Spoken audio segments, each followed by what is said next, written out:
Nós estamos em plena campanha do Setembro em Flor. É um mês muito importante para conscientizar as mulheres sobre a atenção ao corpo e a alguns tipos de câncer ginecológico. Por ano, são mais de 30 mil brasileiras diagnosticadas com alguma doença. E aí eu convidei o oncologista, o Dr. Juliano Rodrigues da Cunha, que está aqui comigo mais uma vez. Obrigada, viu, Ju, pela parceria de sempre. Eu agradeço aí o convite, a possibilidade de conversar de um tema tão importante. E é uma campanha forte, né, Juliano, esse mês? Sim, o Setembro em Flor já está na sua quarta edição. Quarta edição. Foi uma campanha criada pelo Grupo Brasileiro de Tumores Ginecológicos, que a gente chama carinhosamente de Grupo EVA. E esse ano a campanha vem com um tema que a vida além do câncer. Então é importante a gente entender que a mulher precisa conhecer do seu corpo, entender como funciona direitinho, fazer também o seu dever de casa, porque nós temos aí, e se chama Setembro em Flor, porque essa conscientização se dá no mês de setembro. Flor está muito relacionada à mulher, setembro é um mês que também nós temos a primavera, então cada pétala dessa flor do Setembro em Flor corresponde a um tipo de câncer ginecológico. Câncer de colo uterino, câncer de endométrio, câncer de ovário, câncer de vulva e câncer de vagina. São 5 tumores ginecológicos. E a gente precisa entender que muitos desses tumores têm prevenção e que o diagnóstico precoce é o principal aí objetivo nosso, uma vez que se for fazer esse diagnóstico, seja feito no momento inicial, que a gente tem lá elevadíssimas taxas de cura. E quais são os sintomas? É possível identificar ou não? Tem situações que a gente consegue identificar com mais clareza. Por exemplo, tumores do endométrio, que é da parte interna do útero, do corpo do útero. Geralmente, esses tumores acontecem em mulheres que estão na menopausa, entrando na menopausa.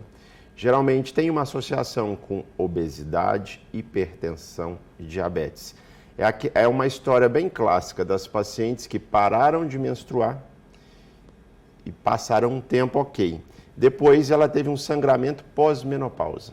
Então, todo sangramento pós-menopausa, a mulher já estava na menopausa e apresentou um sangramento, esse é um sinal de alerta para a gente avaliar o que está acontecendo.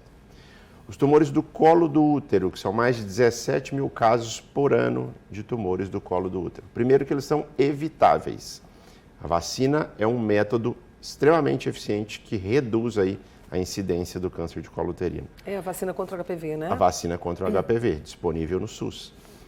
Os tumores de colo uterino, eles podem ser evitáveis, além da vacina, com rastreamento. Quando se faz aquele exame de Papa Nicolau, o exame preventivo, a gente consegue detectar que tem algumas alterações que ainda não são câncer, que a gente chama de NIC ou de lesões de alto grau. Essas lesões podem ser tratadas e se evita um câncer lá para frente.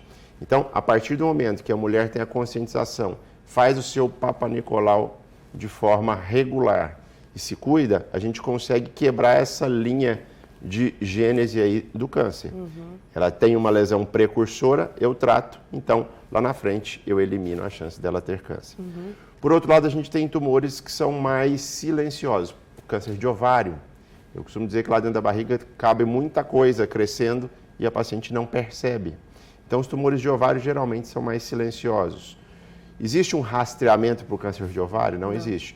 Mas é importante ter essa atenção. Dores na barriga que não cessam, aumento do volume abdominal, perda de peso, alguma alteração que não está legal, é importante procurar uma avaliação médica.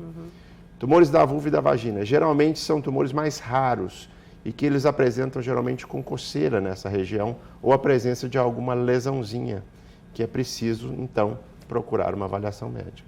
E aí, as mulheres estão deixando de lado na sua avaliação esse cuidado? Fica mais difícil porque às vezes marca consulta no sistema público de saúde e demora, e isso até atrapalha esse diagnóstico precoce? Eu entendo que são várias frentes que a gente precisa trabalhar. Uma delas é o que a gente está fazendo aqui, a informação. A partir do momento que a gente conscientiza essa mulher da importância de fazer o seu exame de rotina, de ter atenção ao seu corpo e a qualquer alteração buscar uma ajuda, a gente está levando essa mulher a procurar um médico e fazer um diagnóstico precoce, se for o caso. A outra frente é lutar por um maior acesso a essas mulheres no Sistema Único de Saúde, que a gente sabe que nem todo lugar do país tem um acesso tão fácil e tão simples nessa jornada aí. E a gente tem visto casos, né, o nosso estilo de vida, o estresse, eu vou trazer o estresse para essa conversa, a gente tem percebido casos em mulheres cada vez mais jovens nesse tipo de câncer ginecológico? O que a gente percebe é que a mudança do estilo de vida e a mudança do comportamento da mulher com esse mundo mais moderno tem aumentado o número de casos em pacientes mais jovens. Por quê? A gente tem um hábito menos saudável, a gente tem junto com tudo isso a obesidade.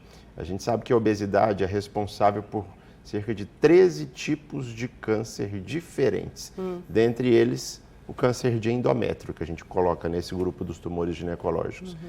Junto disso, a mulher tem ficado mais sob o efeito dos hormônios, porque ela não tem engravidado tão rápido.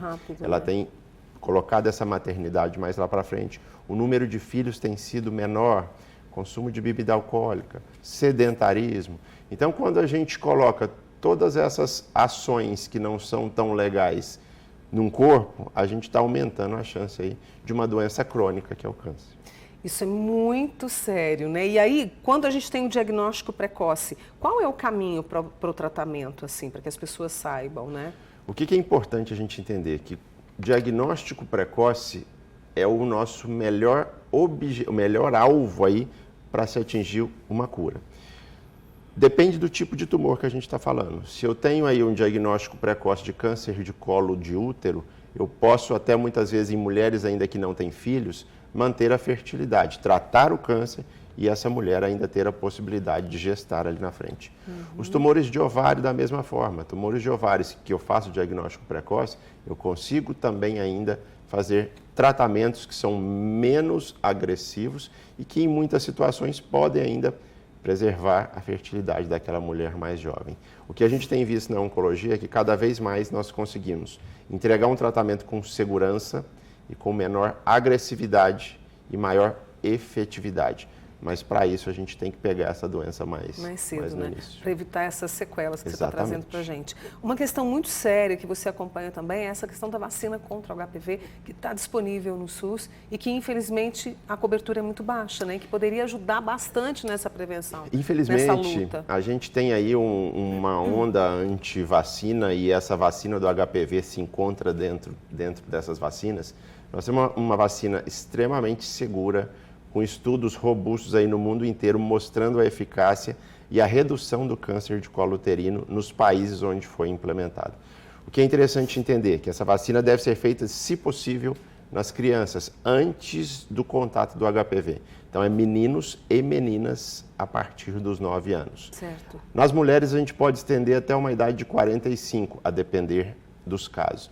E é importante lembrar que a vacina do HPV, ela não previne só o HPV.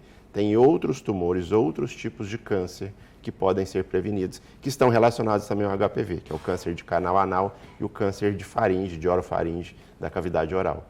Então, a gente está prevenindo, além do colo uterino, outros tipos de tumores. E muita conversa, porque a gente está trazendo uma campanha que traz a conscientização. A conscientização vem com isso, com a troca de ideias, com a conversa. E essa conversa se faz necessária em casa, na escola. É uma educação para a saúde, Juliano?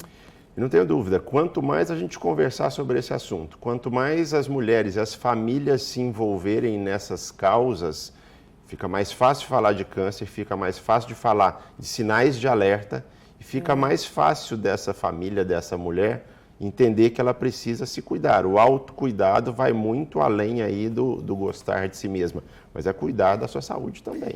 A campanha Setembro em Flor, você pode até ter mais informações também, né, na Sociedade Brasileira de Oncologia, não é, doutor Nós Juliano? temos o Grupo Brasileiro de Tumores Ginecológicos, que é o grupo EVA, @GB Tumores Ginecológicos. A Sociedade Brasileira de Cirurgia Oncológica também é uma parceira, dentre outras sociedades também que lidam com o câncer ginecológico diariamente. E eu vou trazer mais sobre isso na minha coluna amanhã no Paranaíba Mais, junto com a ajuda do doutor Juliano Rodrigues da Cunha, que é oncologista, e me chamou a atenção para que a gente pudesse discutir, preocupando sempre aí com a sua saúde. Viu, minhas amigas? Juliano, mais uma vez, muito obrigada. Espero você numa próxima, Eu que agradeço. Tá? Boa semana.